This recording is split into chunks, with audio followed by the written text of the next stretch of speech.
Hello, folks, and thank you for joining us again. If you've seen us before, welcome back. If you've never seen us at all, this is the D-Free episode of Ask the Experts. You know, I've written 11 books and 9 of them are about money. And so people think I'm an expert on money. And the fact is, I am not an expert. I'm an expert on being broke. And I tell the story about how I went from broke to not being broke. But my goal and my expertise really is to motivate people to listen to experts. We listen to all kinds of people and we get all kinds of information from people who don't know what they're talking about, or at worst, they lie. But what we want is for you to use your interest in and attraction to us to meet real experts. And an expert for me is not someone who's read a book about a subject, but someone who has done it and someone who can explain it. And we've got such a person today. So welcome back. Tweet somebody, text somebody, post somewhere that you are connected to Ask the Expert, and the expertise today is going to blow you away. My name is DeForest Story, just in case I didn't say it or you don't know it. And I'm the co-host of this program. And Brittany Smallwood, who is a professional communications person, I'm kind of ghetto. She's very polished and trained. And she's the one who will do all of the sophisticated conversation. So Brittany, welcome back. Thank you for being with me today.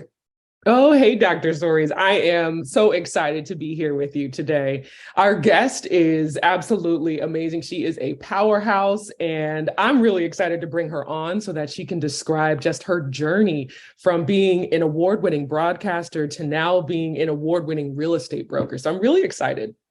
Yeah, you can just look at her and tell that she's won an award on at doing something. But Egypt Sherrod, welcome. Hello, good morning. Hi, guys. How are you? Thank you for having me. I'm doing well. You know, we were supposed to be talking about real estate and finance and whatnot, but I'm so distracted by the fact that you were once on WBLS. You're a fan. That's right. I'm so distracted by that because, coming up, BLS for us was like 60 Minutes, CNN, all of the above. Mm-hmm. Frankie Crocker was like our president. I know Frankie Crocker, may he rest in peace, still has a huge fan base of people who remember exactly what he was, what he did for the community, what he meant for the community. I was blessed to be able to be at WBLS when Hal Jackson was still there, still alive, and a good friend. Also, everybody remembers Von Harper and that deep baritone. Quiet Storm. Yes. And, so although I am significantly younger than the men I just mentioned, they too influenced me in my career. And it was an honor during my years at WBLS to be able to still sit behind the same seat. As a matter of fact, Von Harper's niece became my intern when she was a teenager. And she's a grown woman now, almost 40. That should tell you how many years have passed. And she actually stood as one of my bridesmaids in my wedding. And so I'm happy to see she's an actress. She's on Tyler Perry's Oval now. So I'm very proud of her. But that just kind of shows you the passing of the guard. He was an influence in my career. I became an influence and a member of his family's career, and so on and so on. So that's what we got to do for each other. Well, and that's exactly the spirit of this work that we do called Ask the Expert. We want people that should be known and are accessible like you are to be known, because that's exactly, I think, what we lost coming out of the 70s and the 80s. We've had a lot of disconnect. Hal Jackson was a great radio personality, but more importantly, he was a great mentor. There are literally thousands of people who attribute their success to Hal Jackson. Von Harper was the pioneer of a certain brand and genre of radio programming. And WBLS itself as an institution, with Percy Sutton and then his son Pepe, representing Black men, a Black family that took an FM radio station and turned it into an FM powerhouse I mean, all of these were examples that younger people like myself were inspired by. And that's why we want you and people like you to be inspirations to this next generation. So tell us what this award-winning career has been about that Brittany talked about. Well, I don't know where to start with that, but number one, I give grace, I give glory to God and thanks for just blessing my footsteps all along the way. Even when I didn't know where to walk, I didn't know which way to turn. I had no mentor when I first started. I definitely knew I was not on the journey alone, and that gave me courage to face whatever came my way. It also gave me courage to stand in my power and find my voice. And so early on in my career, it was really about finding my voice. I was a very shy, I know it's hard to believe now, but I was a very shy young lady. I went to college at Temple University. I was in a work-study program. And as part of being in the work-study program, I was a receptionist. I remember a production director, his name is Harper Jackson. And as a matter of fact, my daughter's name now is Harper. My youngest daughter, his name was Harper Jackson. And he said, I hear a tone in your voice that I think if I work with you for a while, I can help you, find something in yourself. Did you ever think about being a radio personality? And wow. I was like, oh no, I could never do that. I couldn't. He said, why couldn't you do it? Don't say can't. You absolutely can. And he committed to working with me every day when I got off the front desk as the receptionist. And by the end of that year, I was hosting a primetime radio show on WRTI Jazz FM at the age of 18 years old. Wow. That started a career just by someone taking time and sowing a seed in me to help me find something that was already there, truly, just confidence in my voice. That career took me through Radio One, several radio stations in Philadelphia, Baltimore, then to New York, to WBLS. And I went on to host a radio show in the morning in New York, which New York is the epicenter of media. New York is the #1 media market, not just in the country, but in the world. So that doesn't land lightly on me that a young woman in her 20s was hosting mornings in New York City for a few years. But then what we start to recognize, at least what I did in my career, is that it can't be all about business. It can't be all about money. For my own happiness, it had to be about finding joy and balance as well. And so as part of that, building a family, my husband finding me, that's the truth of what happened. He found me, as jaded as I was in the concrete jungle. And we decided to get married, start a family. I wanted to raise my family someplace where they had trees and a backyard and fresh air. So we moved to Atlanta, Georgia. And this is also where I launched my television career in New York, but this is where it took off, and everything started to make sense because simultaneously, while I was a radio personality in New York, I was also becoming a real estate broker. And I was able to build my business in Fort Lee, New Jersey, then successfully move it to Atlanta, Georgia, where I was also then hosting a radio show and hosting Property Virgins on HGTV, all with a brand new baby. Wow. What a story. Brittany, she's talking about faith. Mm-hmm. She's talking about having had a sponsor who believed in her and saw things in her that she didn't see in herself. And that takes faith. It takes faith to allow someone into your life so intimately that you literally give them permission to bring out the best in you. Mm-hmm. She talked about moving. Some people are very nervous about moving geographically. And she talked about venturing out in spaces she had not ventured out into before. These are all elements of success, but she grounded it in thanking God who made her for orchestrating and protecting and guiding her life. Listen, that's a show all by itself. I mean, what you've said so far, Ms. Sherrod, is so invaluable. The nuggets are so concrete. So Brittany, take it from here. I'm inspired. I could leave now and just I got everything I need, but I do Thank need to you. know about this real estate business. Yes. Yes, because as I was listening to her describe Egypt, as you were describing, all the things, all the shows that you were hosting and putting together at the same time while having a new baby at home, you were also studying to become a broker, as you were saying. And I know many people today, know Well, no, you. I had already become a broker, but now I was building my own business by that Right. point. Yeah. That's amazing to be doing all of that simultaneously. I love it. I absolutely love it. So I just want to make sure that, I'm sure everyone already knows, but Egypt is the executive producer and the host of the Critics' Choice Award nominated Married to Real Estate, also Flipping Virgins and Property Virgins, as she mentioned before. And I'm really excited for you because season 2 premiered last week of Married to Real Estate. How excited are you that season 2 officially premiered? It's I'm a little giddy about it. I think, because just how it all started. We were in the pandemic, all of us, trying to figure out what was next, what was a path forward. And for me, I was working literally at my kitchen island on one end while schooling my kids, virtual schooling them on the other end. And it was complete chaos. My husband was at the kitchen table running his construction business. And one day he just looked up and started cracking up. I said, well, he said, this is crazy what we're doing, and we're not in it alone. He said, I think we should show people what our life is really like on social media, as we're all just trying to get through it and find humor.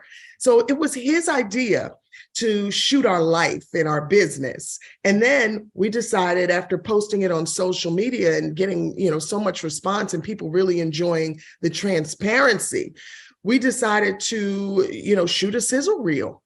And we didn't even have a name for it, but it was good. So we pitched it to HGTV, the network I was already on, who, by the way, happened to be looking for programming that was more reality based. Really? They wanted to know, because we were coming out of this chapter where everyone was very hosty, talking straight to camera, and reality TV changed the game. So HGTV says, well, we want some of that reality TV slice of life still with real estate renovation and design. And I knew that was the mandate.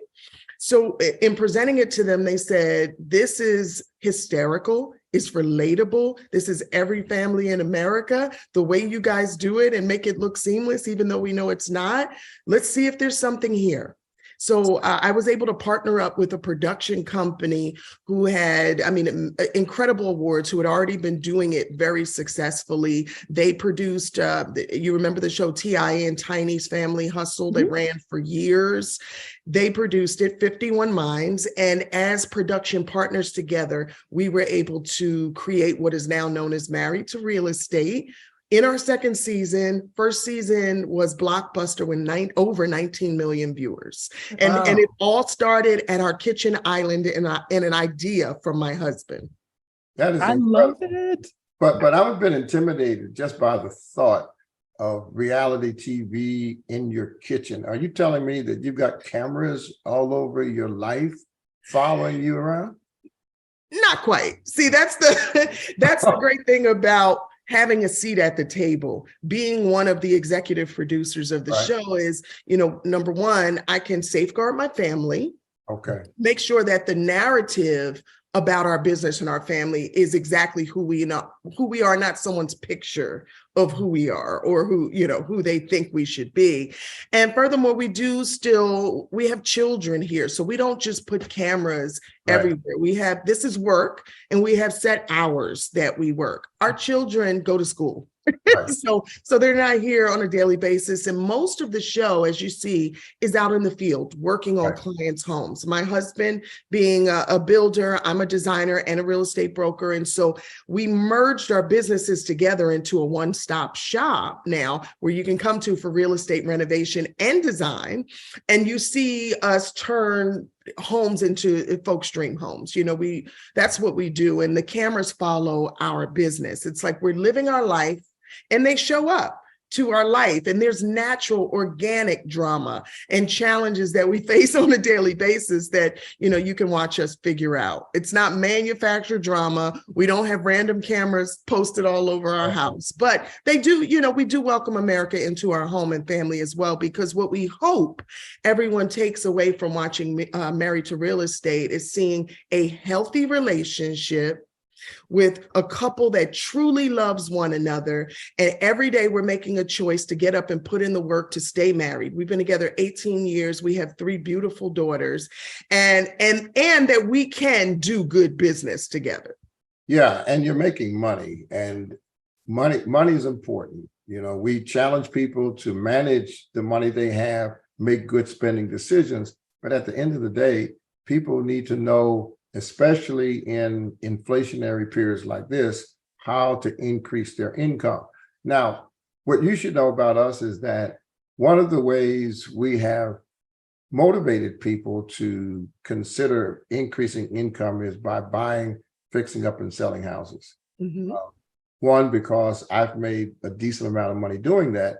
2, because many of us live in neighborhoods where there are plenty of opportunities. And also because I have relationships with people in the finance world that have offered to help our followers and our participants finance their deals. What we found was that so many of our people just lack the basics. They just don't know how to get started, what to do. Can you just summarize what the key points are for those that want to start out in that buy, fix up, and sell business? Sure. Well, the first thing I want to say is that I am a real estate investor as well as a broker. I got started actually flipping homes in Newark, New Jersey while I was a radio personality. And that's where I got bit by the real estate bug and decided, as many smart business people do, take the middleman out by becoming the middleman, which is why I became a real estate agent and then further became a real estate broker, just wanting to constantly educate myself. So although I have been in real estate for what feels like eons now, so many will deem me an expert, I don't like to consider myself an expert, because when I'm of the mindset that when you do, you feel that you know all there is to know, and therefore are not a sponge, and you lose the ability to continue to learn. So I consider myself a sponge. Where I am, you can wring me out and get all you can get from me, but I can also still absorb information. Yeah. So in the world of buying homes, fixing them up, and selling them is what we call a flip, essentially. As a real estate investor, what we start to learn is there is a time to do that, and there's a time to hold. There is a time to sell, and there's a time to hold. And the key is understanding what properties to sell and what properties to hold. What you always want to do is look for the ugliest house in the best possible neighborhood, because then your success rate soars. All you have to do is bring it up to market value of what the other homes are. And so that's generally what I look for. But let's go back a bit first. I love that, though. I love that. Write that down, folks. Look for the ugliest house in the nicest neighborhood. I mean, that's valuable right there. Okay, go ahead, Mr. Sherrod. Well, okay, so let me lean into that a little bit more, because here's the logic. If you buy a house and it's in a really rough neighborhood where the homes on the street are not brought up to value either, then what happens is you've poured your money into fixing up a home. And the way we determine value is by the comparables, the other homes in the area. So you limit your comparability because the area itself has not been brought up. Right. Whereas if you buy a home that's pretty rough in an area that has appreciated in value because people are taking care of their homes, then you have yet but to bring it up to the standard. Anything above that is fantastic. But if you even bring it up to just the standard, then you know you're going to get the comparability and all the value that that local market can bear. And I hope that made sense. Did I say it in layman's terms enough for everybody to grasp? Okay. So let's go back a bit. You have a lot of people who want to get into real estate, who want to flip homes, and they're saying, but how? I'm trying to save. How much money is it really going to take? The key in flipping homes is leverage. Okay, you don't have to have cash. Most people who flip properties don't do it all cash. You get to a point where you built up enough cash assets where you can potentially, if you want to, but there are a variety of ways that you can break into the business. Number one is get your credit right. This credit makes the world go round. Credit is, believe it or not, stronger than having cash today. Right. In this country, get that credit right. And so what you want to do, excuse me, is have at the very least, to buy a property, at the very least, a 680 credit score. There are programs that help people buy property for less, but as an investor, you want to have at least a 680. What I say is continue to work, pay those bills on time, not just pay them. Don't pay them completely off, because you want to leverage a credit to debt ratio, showing that you can be responsible with credit, which means that you're still managing the credit, not just paying it off. That doesn't show anything. And then the key, the levity of building credit, is making sure that you are paying those bills on time, and you show a record of doing so. Your credit will soar that way. Now, my credit, I went from, when I graduated college, I was in the fives. You know why? Because no one really explained that to me. And every table I walked by on a college campus that was offering a free keychain and a t-shirt, I filled out a credit application, free money, and I was off shopping on the weekends. If we tell our kids and help them understand how credit works now, then we're setting them up for success in the future. But I was able to work myself from the fives to the eights. And I did it very quickly with the help of my parents helping me to leverage their credit card. And so let me explain that first. If you are in the fives, or if you have kids who have bad credit and you want to get them back on track, what you can do is open like an American Express, right? And then you put them on as an additional card holder. Right. You don't even have to give them the card. Right. You put them on as an additional card holder. And every month that you charge and you make a payment on time, it builds their credit as well. And so not only were my parents able to help me get back on track and do that, I was then able to help my husband, who when we met, had to get his credit together too. I was able to help other members of my family get their credit on track later in life, just by leveraging the tools that we have available to us. So that's step one, understanding that credit is king. And so if you have that, then you're showing a profile that lenders, hard money lenders and traditional lenders, will be willing to lend you money for your project. Now, what a lot of people do is start out with their first property by taking advantage of what's called an FHA loan. This is just one of many ways that you can break in.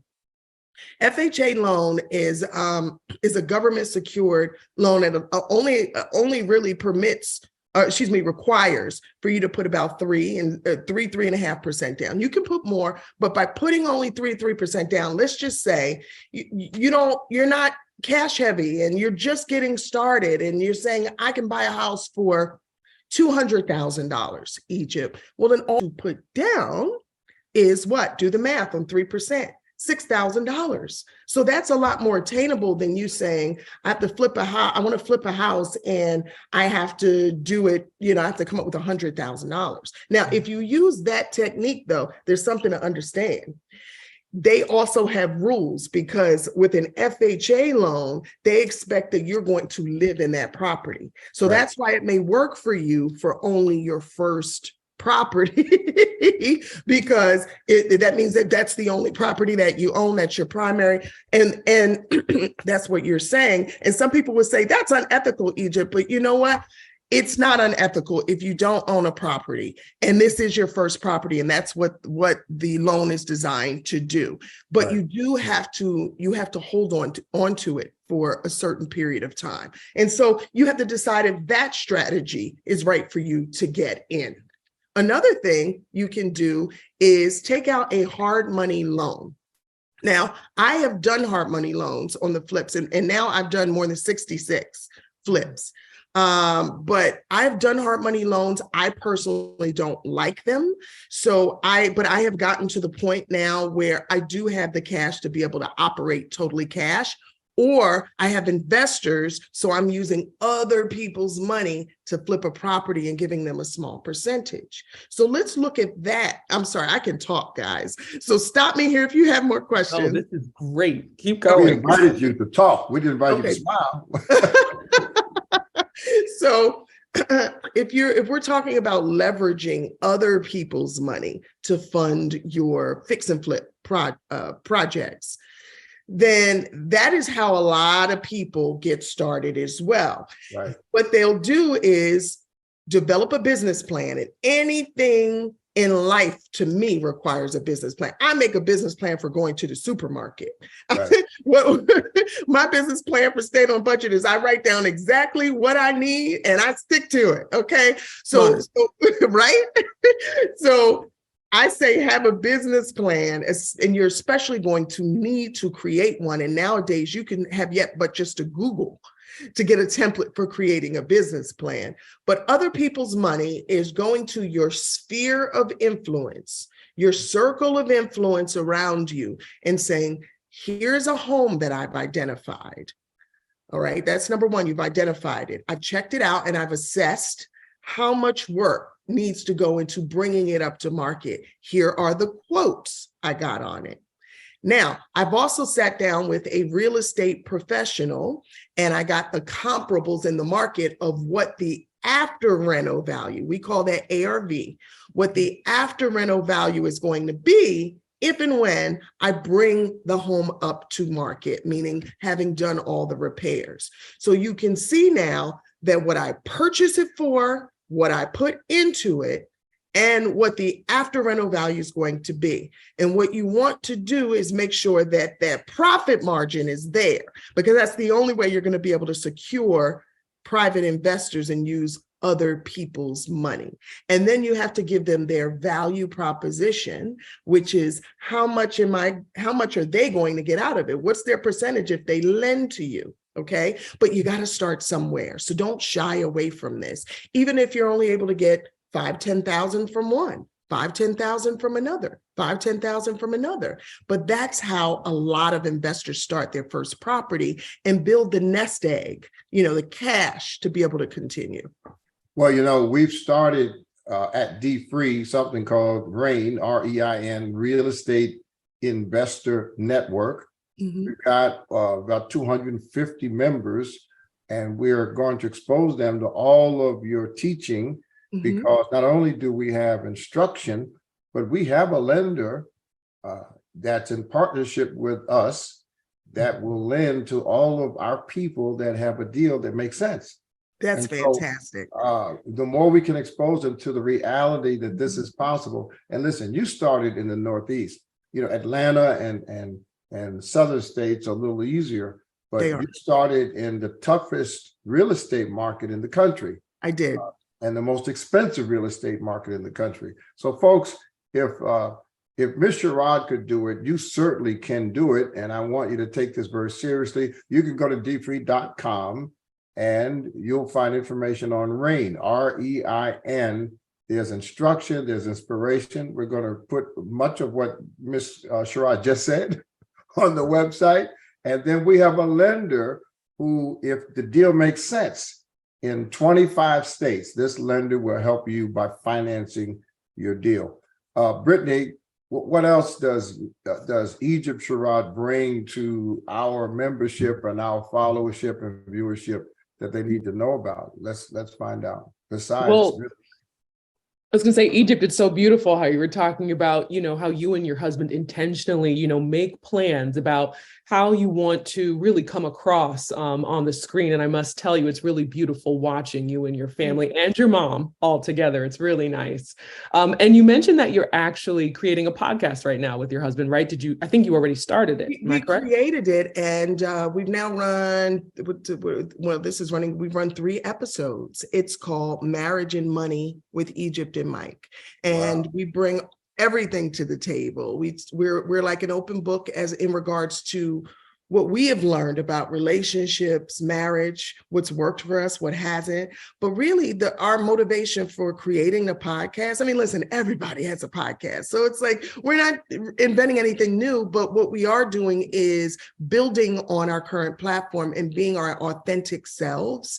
Our motivation for wanting to do a podcast was, number one, to educate and inspire, but also, remember, I said, I'm not an expert, I'm a sponge. So also wanting to draw inspiration from other couples who are also doing it successfully. You know, we had Montel Jordan, people know from This Is How We Do It fame, who he himself is now a pastor, and his wife, Kristen Jordan, who have an amazing story of how they overcame infidelity and bankruptcy and rebuilt their lives together even stronger. And they've been together 28 years, married 28 years. We spoke with Trina Braxton, you know, folks know from the Braxton family, she's hysterical. There's not a moment you won't laugh. And her new husband, Von Scale, this is her third marriage, and she said, third time, I got it right. But their story is about an alpha woman, a strong woman who's used to doing it all, now being able to lean into her alpha man. And so these are the incredible, humorous, powerful stories that we're just kind of peeling back the layers on our podcast, Marriage and Money with Egypt and Mike. And we have attorneys come on and talk to us about the importance of creating an estate, leaving this place with a will, you know, creating a trust and the power in that and how you protect your family. So our goal, again, is to educate, inspire, uplift, and hopefully you get a lot of laughs with us, but also for us. We like to, you know, make sure that anything we do, and this is what I think everyone should do. Number one, if you choose to take on something, you have to either be igniting joy or receiving joy, you know, from it. And I'm at that point in my life. Remember, we talked about balance. You know, it can't always be about work. It's got to be about more than that. I'm at that point in my life where I'm not just looking for multiple streams of income. I'm looking for multiple streams of joy. I love that. Ooh, that's a good one. Speaking of good ones, Brittany, we may need to consider changing the name of this show to Ask the Sponge. I've been loving you describing that, the sponge. Yes. Yeah, no, and that's lifelong learning. Each of us should be a sponge. And then what about this design business? Did you mention something about helping or launching a design or a brand or a line of something?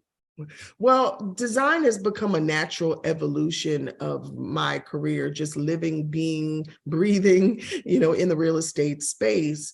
My real estate business, the Egypt Sherrod real estate group based here out of Atlanta, which is where we specialize in residential real estate, but then also being an investor, preparing homes, knowing what people want, wanting to create beautiful spaces that will sell.